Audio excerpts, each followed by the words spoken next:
Isso que você falou, você chamou a atenção para uma coisa que passa despercebida por muitas pessoas, né? Que é essa questão da sensibilidade do professor, ou seja, o professor ele não é apenas um emissor de conhecimento, né? Ele não transmite apenas conhecimento, ele precisa do quê? Dessa habilidade que você falou dele ver, por exemplo, 3 classes diferentes e saber que o mesmo conteúdo ele vai ser passado de formas diferentes.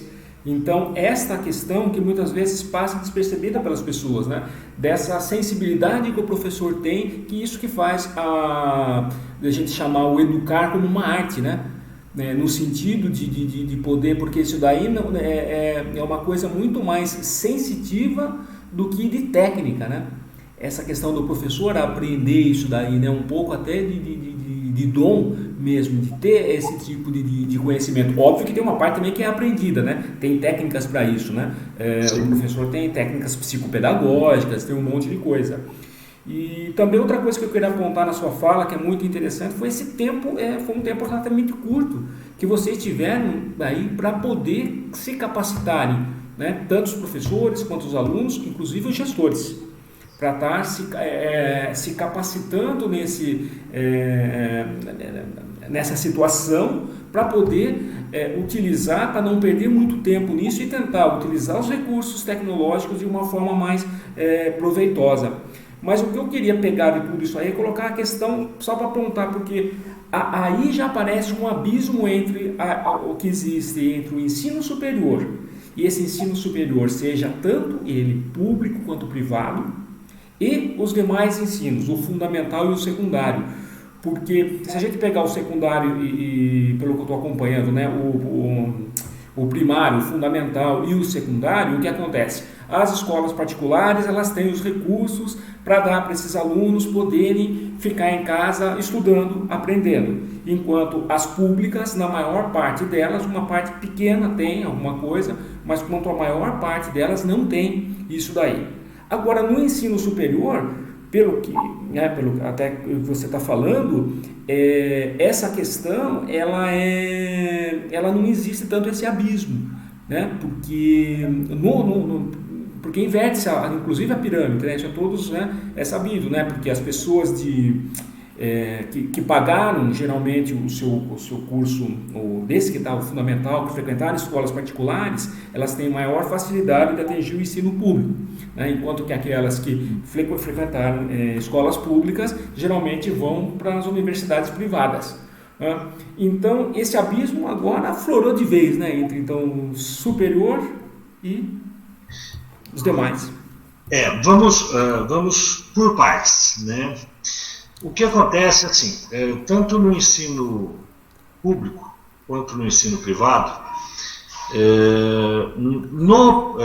quando a gente fala do fundamental,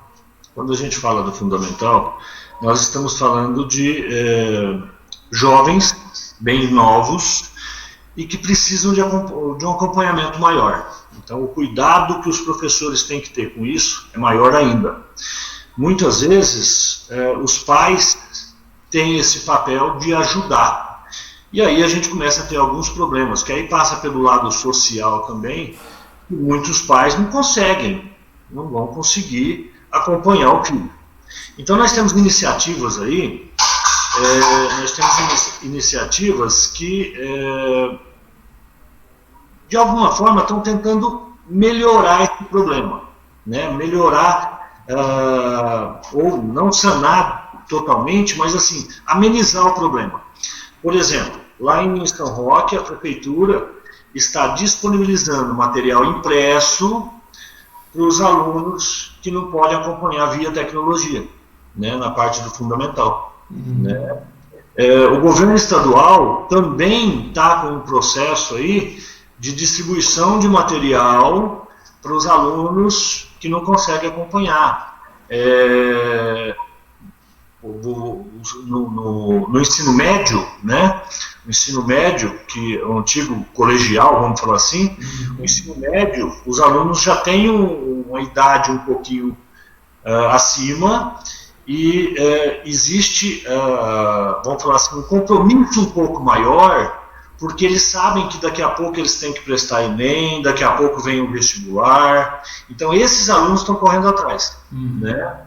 E de novo, é lógico, mesmo no ensino presencial a gente vai ter aqueles alunos que estão lá para cumprir a regra, que não estão muito afim, o professor pega no pé porque o professor entende que aquilo é o futuro para ele, nem todo aluno entende isso, mas assim, isso também está sendo feito de forma remota, isso também vem sendo feito.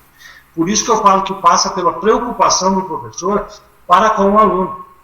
A preocupação do professor não só transmitir, mas fazer com que aquele aluno realmente compreenda o que está sendo transmitido, né? Então, continua assim, eu acho que esse momento, ele tem valorizado o professor. Esse momento, ele tem mostrado para a sociedade a importância do professor. Então, assim, quanto ao tempo de preparo, né, que você disse, o tempo de preparo ele foi um tempo curto, mas ele foi um tempo relativamente de dedicação. Nós tivemos, por exemplo, nós tivemos dias que foram trabalhados, sei lá, 14, 16 horas, né? Os professores, por exemplo, teve dias que, sei lá, ele participou de X capacitações, se somou, deu 12 horas. Né? Então foi um tempo assim. Se fosse fazer dentro de um padrão normal, demoraria 3 meses. Nós fizemos isso em 15 dias. Mas assim, se for ver a dedicação de horas, é o equivalente a esses 3 meses. Seria mais ou menos assim. Então, houve uma doação de todo mundo, quer dizer, houve uma doação de quem está atuante na área de educação, por conta da necessidade de fazer isso girar, né? Na educação superior, a gente tem um ganho em escala quando a gente percebe que os alunos compreendem realmente isso, quer dizer, a educação é o futuro dele, ele está mexendo ali diretamente com o futuro dele. E já na educação fundamental e médio, você tem que ficar o tempo todo comprovando isso, né? Então existe, para a educação fundamental e média, existe uma etapa a mais, que é essa comprovação para o aluno de que ele vai precisar disso. Já no ensino superior, o pessoal já está mais consciente disso. Não digo que é 100%, mas existe uma consciência de que o que ele está fazendo ali vai influenciar o resto da vida dele. Né? Uma profissão que ele escolheu, ou alguma coisa que vai ajudar na profissão que ele escolheu, e daí para frente. Né? Então, assim, nós temos um aparato de tecnologia, mas que de nada valeria se não tivesse o empenho dos profissionais de educação e essa questão de querer dos nossos alunos. Né? E aí, no caso de diferenciação de privada com pública, a educação ela tem os mesmos problemas, né? Ela passa pelas mesmas dores de cabeça, tanto numa quanto na outra, né? Então, assim, o que acontece? Nas FATECs, nós fizemos um levantamento e nós temos mais de 2.000 alunos, né? Nós temos praticamente 2.000 alunos, alguma coisa assim, que não tem acesso. Né? O aluno, às vezes, ele trabalha, então no horário normal ele usa o computador da empresa, tudo mais, tal, mas a hora que ele vai para casa, que é o momento que, teoricamente, ele estaria na frente do computador, ou com o smartphone, com o iPhone, alguma coisa assim, com o equipamento, ele precisa de um pacote de dados. Né? E esse pacote de dados, quer dizer, a gente sabe que não é barato a telefonia hoje no Brasil, nem todo mundo tem acesso. Então é esse acesso que emperra um pouco. Né? O Centro Paula Souza, consciente disso, tem negociado com as operadoras, então foi feito esse levantamento e os alunos vão receber, né, um chip com um pacote de dados para ele conseguir acompanhar as aulas que estão sendo feitas de forma remota. Esse levantamento está sendo feito, já foi feito uma parte do levantamento, agora a gente está ampliando um pouquinho isso, para esses alunos receberem esse chip para colocar no celular e conseguir acompanhar. Né? Porque assim... Daí sem custo para ele, né? Isso? Daí o aluno é sem custo, exatamente. Esse chip ele vai ser do Centro Paula Souza e fica incomodado com o aluno, né? Enquanto durar essa pandemia, enquanto durar essas restrições, vamos pensar assim, porque a pandemia em si ela tem um período, e foi o que você disse, depois a gente tem um tempo X em que ainda vamos sentir os reflexos disso. Sim. Né? O próprio distanciamento, quer dizer, começou a baixar a curva, não vai tirar de uma vez, não pode, porque senão você retorna a curva. Você começa a ter os casos de novo. Que é o que aconteceu em vários países, né? Exemplo, né? Exatamente. Então, esse benefício, vamos falar assim, da gente ceder o chip para o aluno, da gente conseguir dar uma banda de dados para ele, que ele consiga acompanhar tudo, é uma preocupação. Né? Então, assim, na FATEC São Roque, nós temos lá alguns casos, isso já está sendo providenciado, né? Nas outras FATECs isso também já está acontecendo. Então são providências assim. No ensino privado superior, quer dizer, as instituições também vêm se movimentando de alguma forma para que não haja, ou para que haja em menor grau essa dificuldade. Né? Quer dizer, a gente sabe que vai enfrentar alguns desafios. Com certeza, os desafios vêm. E aí a gente coloca em cima da mesa, discute e de que forma que nós vamos resolver isso. Né? O tempo todo estamos resolvendo sequências, projetos que visam o quê? Pelo menos amenizar o problema que o nosso aluno está tendo. Isso vem sendo feito. Para as pessoas entenderem que não é uma situação que foi pensada, né? Foi uma situação emergencial e, obviamente, que, como você já colocou, e a gente pensando que o ensino à distância ou o ensino remoto, que é nessa situação que nós estamos atravessando, ele tem pontos positivos e tem pontos negativos. Um ponto positivo, no meu modo de ver, é essa questão, por exemplo, de exigir do aluno um maior comprometimento e do professor também, que tem que preparar melhor o conteúdo que vai ser passado e o aluno tem que estar disposto. E dentro disso também existe uma grande possibilidade de se favorecer ao autodidatismo das pessoas, ou seja, o fato do aluno ele já ir mais preparado para a aula, não que antes não tivesse, por exemplo, sempre teve textos para ler antes que os professores pediam tal, mas no ensino online, no ensino telepresencial, essa questão pode se fazer muito mais presente, né? Esse comprometimento e essa questão do aluno estar buscando e olhar do seguinte lado, peraí, né? O professor não está aqui para ficar pegando no meu pé, para fazer aquela coisa, viu, fique quieto, não sei o que lá, tal, não. Aí é com você mesmo, depois você vai ter num outro momento a relação com o professor, né? E isso vai ser muito produtivo, no meu modo de ver, esse é um ponto muito positivo, porque já se parte de um nível diferente.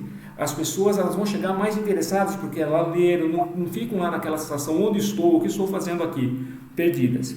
Então esse é um ponto muito positivo. Agora, para a gente pensar inclusive nos aspectos, né, que o ensino à distância ele já é uma realidade no país e ele estava crescendo, e para a gente pensar um pouco das limitações do ensino à distância, eu colocaria um pouco mais a questão dos problemas psicológicos que isso pode acarretar. No sentido, que problema psicológico? A falta de inter-relação, né?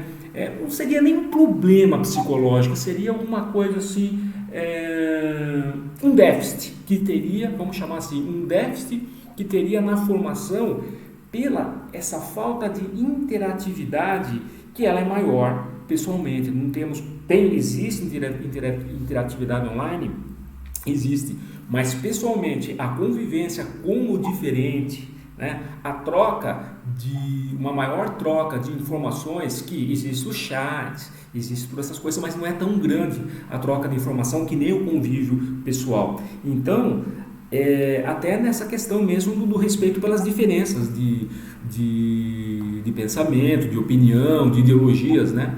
Então, a meu ver, seria essa a limitação. O que você acha disso, Clóvis, desse embate entre esse aspecto positivo e negativo do ensino à distância?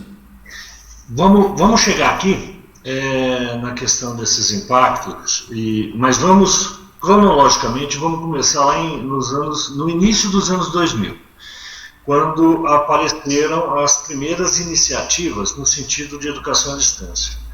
E isso, basicamente, caiu dentro do MEC, esse estudo. As instituições, inicialmente foram instituições privadas que se uniram tal, e começaram um movimento para a institucionalização da educação à distância.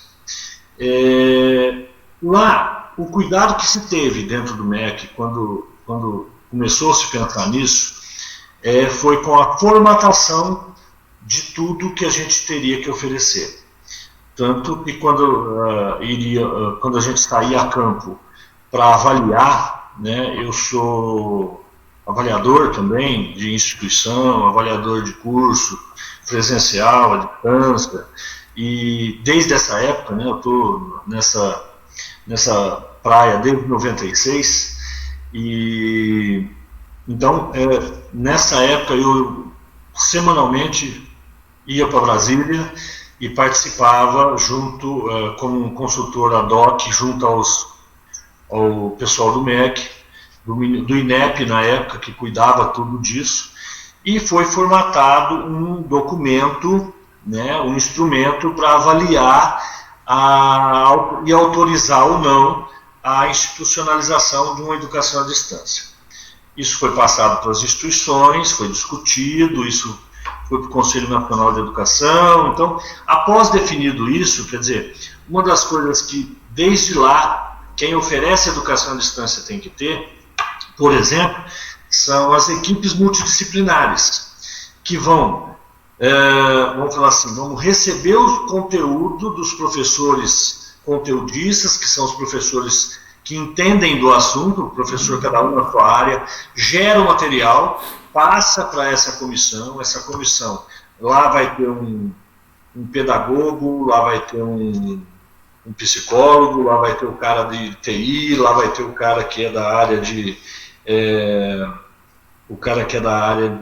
metodologia, e eles moldam esse material, né, para oferecer para o aluno. Por que essa preocupação? Porque quando a gente fala de educação à distância, não é simplesmente eu formatar um slide, um conjunto de slides, e jogar para o aluno lê, e depois ele faz o exercício. Não é isso, né? Eu realmente tenho que mesclar o uso de tecnologia, eu tenho que mesclar o uso de metodologias, né? Então, a preocupação grande foi essa. E aí, isso começou, né? É lógico que todo começo tem um monte de percalços, isso começou, houve um boom, né, nos anos 2000, houve um boom da educação à distância, só que o que se percebeu lá? Tá? O que tirou disso tudo? Inicialmente o cara entra e fala, pô, legal, então eu não preciso mais ir à faculdade, então eu vou fazer educação à distância. Legal, ele entra. A hora que ele percebe o tanto de coisa que ele tem que fazer, e isso, olha só, isso foi pensado para que ele execute em termos de ensino, em termos de aprendizagem, ele execute isso no mesmo tempo de que ele teria na faculdade. Então, por exemplo, na faculdade eu tenho aula das 19, aí tem um intervalinho e tal, mas das 19 às 22h40. Bom, legal. Esse é o tempo de estudo mínimo necessário para ele também ficar estudando. Então, para dar conta do conteúdo. Exatamente. Leitura, né? O que acontece? Fora isso, tem o preparo, é o que você disse, tem as leituras fora desse tempo, né? Então eu tenho artigos, eu tenho teses, dissertações, TCCs, eu tenho livros, então eu tenho uma série de outros instrumentos que eu tenho que também buscar para ler, eu tenho que estudar. Então, quando o aluno começou a perceber isso, houve uma debandada, quer dizer, o pessoal começou a sair.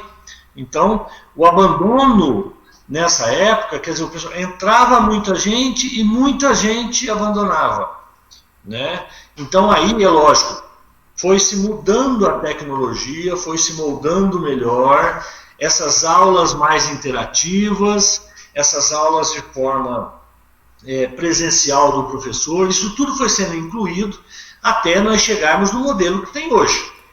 Em paralelo com o avanço das tecnologias também, né? Exatamente.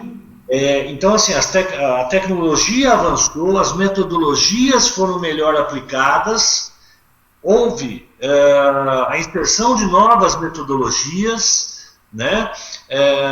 Alguns cases de sucesso, puxa, a faculdade X está usando alguma coisa que está dando certo, vamos trazer para cá também.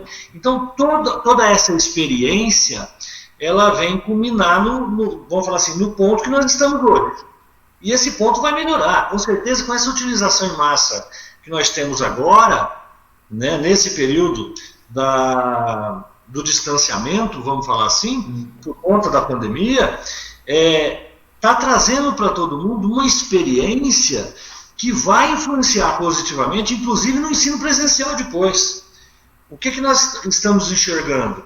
Nós temos uma situação agora que nós estamos resolvendo da melhor maneira possível com os recursos que a gente tem.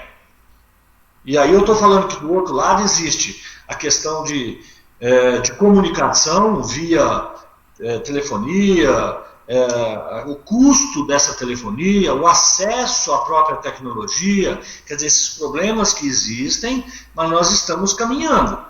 Então, a hora que eu trouxer isso efetivamente para dentro de uma sala de aula, vai haver um ganho muito grande, porque aí o professor e o aluno, a instituição de uma forma geral, tem noção de que dá para agregar a essa tecnologia, essas metodologias, para o ensino presencial também. Então, o que eu estou enxergando é que esse período que está todo mundo descabelando, né, vamos falar assim, eu não teria esse problema, porque eu não teria como descabelar, né? Eu estou por aí. Então, né, mas assim, nesse momento, está todo mundo correndo atrás, aflito de como fazer melhor, de como buscar, inventando soluções, recriando soluções. A hora que eu pegar isso e trouxer para dentro da sala de aula, vai ficar muito rico. Olha que legal. O que nós estamos enxergando, e eu tenho dito isso, né, eu tenho conversado com vários dos meus professores, com vários outros diretores, né, então o que nós temos passado para todo mundo é que vai ficar eu não gosto dessa palavra, mas vai ficar um legado, né, bem positivo de toda essa correria que nós estamos agora. Quer dizer, é uma situação que está dando trabalho, né, os professores, por exemplo, o professor que tem uma aula, sei lá, ele tem 4 horas de aula à noite, ele passa praticamente do meio-dia para frente preparando isso tudo, né, e aí é lógico que ele prepara antes das outras aulas e tal, mas assim, não dá para você, para uma aula de 50 minutos, com certeza você tem 100 minutos aqui que você preparou fora dela. Né?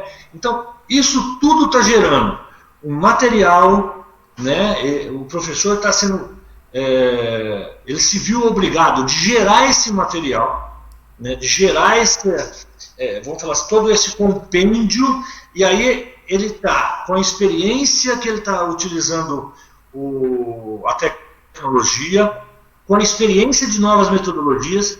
A hora que ele traz isso para dentro da sala de aula, no ensino presencial, vai ficar muito rica a aula dele. Né? E os professores também entenderam isso. Então, assim, os professores estão se aplicando muito nisso, os professores estão se agarrando muito na chance também para eles de aprendizado com esse momento. Eu acho que tem ajudado, eu acho que essa esperança e essa visão de que a gente está ficando com uma herança de todo esse momento, uma herança positiva que eu vou poder trazer para o meu ambiente depois, isso ajuda a gente a ultrapassar esse momento. E para motivar também, né? Motivar Exato. o trabalho nesse momento. E outra coisa também que eu vejo como um aspecto possivelmente muito positivo é o seguinte, aumentar o intercâmbio entre alunos, professores e pesquisadores de uma universidade com outra, entre as universidades, e não ficar só dependendo, por exemplo, de realizações de seminários, de congressos, né? E ter uma coisa mais próxima, entendeu? Entre alunos. Isso eu acho que é uma coisa que vai favorecer, porque agora, por conta da pandemia também, vão estar desenvolvendo mais ferramentas, aplicativos que facilitam a comunicação e tal. Então, diminuir essa distância entre o corpo docente e o corpo discente das faculdades. Isso já foi percebido, Márcio. Eu tenho professores, por exemplo, que já me enviaram uma demanda, né? Olha, eu quero convidar, não só com os pesquisadores, né? Eu quero convidar, por exemplo, eu tenho um professor que está convidando um professor pesquisador dos Estados Unidos, para falar para a turma dele durante ali meia hora, 40 minutos. Fora o congresso, fora seminários internacionais, quer dizer, que outra chance o aluno teria para isso? Então, teria. Então, hoje, nós estamos, por exemplo, eu estou participando da organização de um seminário internacional de comércio exterior e desenvolvimento regional, né? Nós temos pessoas de Portugal, nós temos pessoas de outros países, além de Portugal, mas assim, nós estamos diretamente em contato com esse pessoal de Portugal, montando esse congresso. Nós temos um outro, que vai acontecer em breve também, que é o Seminário Internacional de Patrimônio Cultural. Nossa, né? fantástico. Então, o quanto que o patrimônio cultural ele pode gerar de renda para quem tem esse patrimônio. De que forma que isso funciona? Vamos fazer isso virar, não só para ver, sabe? Então, eu consigo fazer isso num formato muito mais leve. Nós organizamos esses 2 seminários com a participação da FATEC São Roque, inclusive na organização, né? Mas o ano passado, e nós tivemos que correr atrás de pagar, de verba para pagar a passagem, estadia desses professores, pesquisadores que vieram de fora do Brasil para cá. Parte eles bancaram, sabe? Então existe um entrave maior quando você vai montar assim. E os professores das disciplinas estão percebendo. Então, por exemplo, tem uma demanda de um professor que ele quer trazer um profissional da área do curso, mas que atua exatamente na linha da disciplina dele, para falar com os alunos dele. Né? Então, num processo normal, quer dizer, eu estou na faculdade, eu estou em São Roque, e aí, num processo normal, esse profissional teria que sair lá do Rio de Janeiro, vir para São Roque, né? Então tem a viagem, o desgaste, tempo.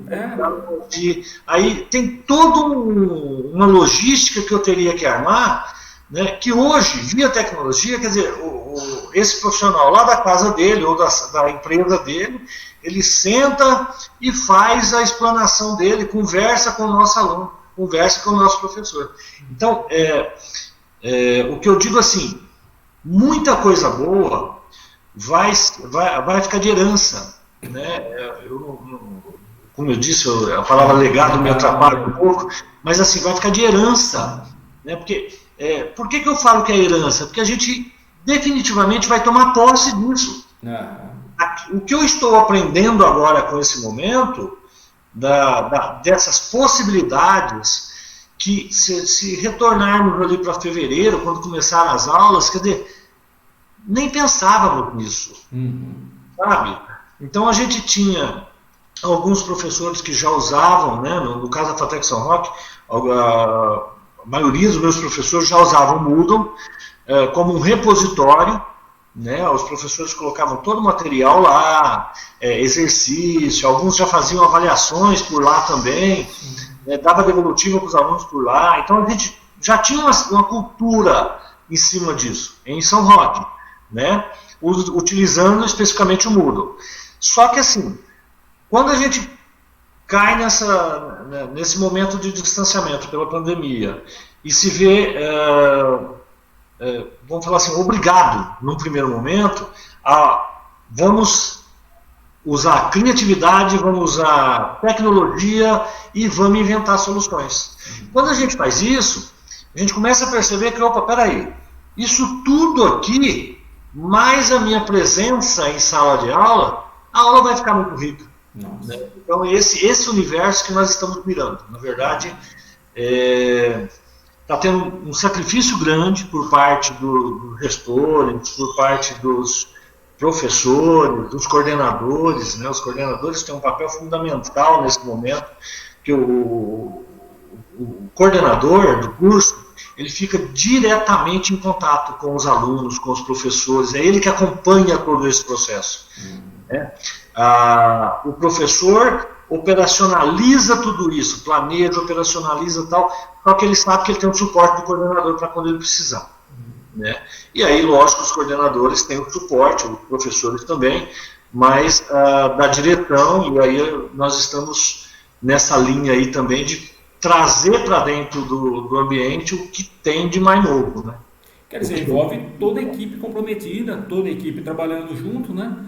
E por tudo isso que você falou aqui, é uma questão interessante para o público depois ver que vai ter, com certeza, vai ter aspectos positivos para a educação depois, né? Vai ter muitos negativos, tal, mas são tão negativos que estão colocados diariamente na mídia, né? Que não custa, né, Clóvis, a gente trazer um pouco dessas coisas positivas que poderão vir, né? E desde... pode falar. O importante, Márcio, o importante é que assim, nós temos consciência do que de quais são os pontos negativos. Nós temos essa consciência. E eu costumo dizer que quando temos consciência do que é negativo, nós temos a possibilidade de trabalharmos para amenizar esses pontos negativos. E isso a gente tem conseguido. É importante frisar que os pontos negativos que estão sendo levantados, eles estão sendo, grande parte deles estão sendo amenizados, estão sendo saneados, outros estão sendo extinguidos. Quer dizer, olha, tem esse ponto negativo aqui. O que eu posso fazer? Eu faço A, B, C. Eu transformo aquilo e não é mais negativo. Então, assim, essa consciência do que pode ser negativo lá no final, além daqueles que a gente já tem consciência, alguns que surgem no dia a dia, quer dizer, o importante é que todos eles estão sendo trabalhados. Né? E é saber que lá a hora que ultrapassar isso, o que é positivo, ele já está afirmado. Né? É importante termos essa consciência do que é negativo, para ir trabalhando os negativos, e ter também a consciência de que aquilo que é positivo já está acontecendo. Né? Então é o que você falou, isso nos dá uma motivação boa em relação a conseguir fazer deste momento, né, um momento de grandes heranças para o que está à frente. E trazer isso aí para o público, né? Essa perspectiva diferente ao público, né? Exatamente. Isso aí que é importante. E fica desde já, então, Clóvis, o convite para a hora que a gente pudesse encontrar pessoalmente aí para fazer essa coisa, para a gente, depois que diminuir essa pandemia, inclusive para a gente fazer uma avaliação disso daí, como foi, né? O que nós conversamos aqui hoje, né? Porque o futuro é uma incerteza, né? Do jeito que está a coisa, que não sabemos quando que isso vai diminuir, né? Mas vai diminuir. E daí a gente já fica o convite para a gente se reunir aí pessoalmente e para estar conversando de novo sobre como foi essas consequências, como que foi essa passagem, né? Que está numa passagem agora, está numa transição ainda, né, Clóvis? Nós estamos no meio disso tudo ainda. Nós estamos no meio disso. Antecipadamente eu já agradeço o convite, e já aceito o convite, tá? Você pode contar comigo. Aí a gente pode fazer isso de forma presencial, tanto aí no Instituto, quanto lá na FATEC, sabe? Isso é bem-vindo. Mostrarmos para o público que não não faz parte desse ambiente, FATEC, TEC, do Centro Paulo Souza como um todo, né, de como andam as coisas lá dentro. Eu sempre falo isso, existe um compromisso da minha parte de mostrar a FATEC, mostrar o serviço que a FATEC faz, mostrar como faz, é o que eu chamo de escola fora do muro, né? Muitas vezes as pessoas olham para o muro de uma faculdade, de uma universidade, de uma instituição de ensino de forma geral, e pouco se sabe o que acontece ali dentro. Esse é um dos problemas, por exemplo, que os nossos pesquisadores têm no Brasil. Muito se faz nos laboratórios, pouco se mostra. Né? Então, é isso que a gente está fazendo hoje, por exemplo, que a tecnologia nos possibilitou fazer, o que vem acontecendo neste momento, ele serve de exemplo. Quer dizer, o que nós estamos fazendo aqui tem que ser feito mais, os pesquisadores têm que fazer mais, mostrar, né? Eu acho que já se trabalha muito dentro do muro das instituições.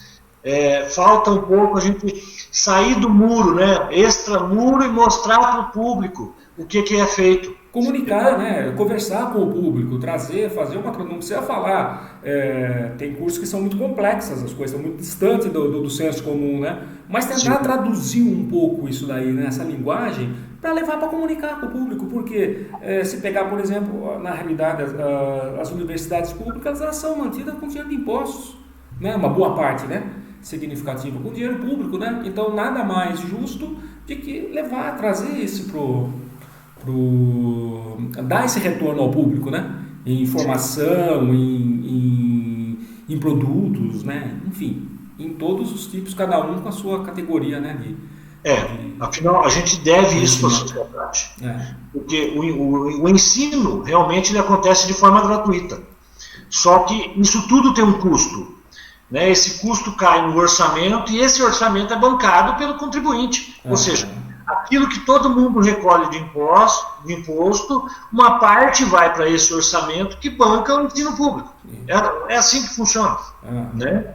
Então, eu acho que essas devolutivas a gente fica devendo realmente para a sociedade. E essa devolutiva, não só vamos falar assim, daquilo que se produz na universidade, mas a devolutiva do trabalho que é feito lá dentro também. Todo o processo antes de chegar, né? Exatamente. Se a gente mostra só o resultado, tipo, olha, eu formei, sei lá, 100 alunos esse semestre. Pô, legal. É um número muito seco.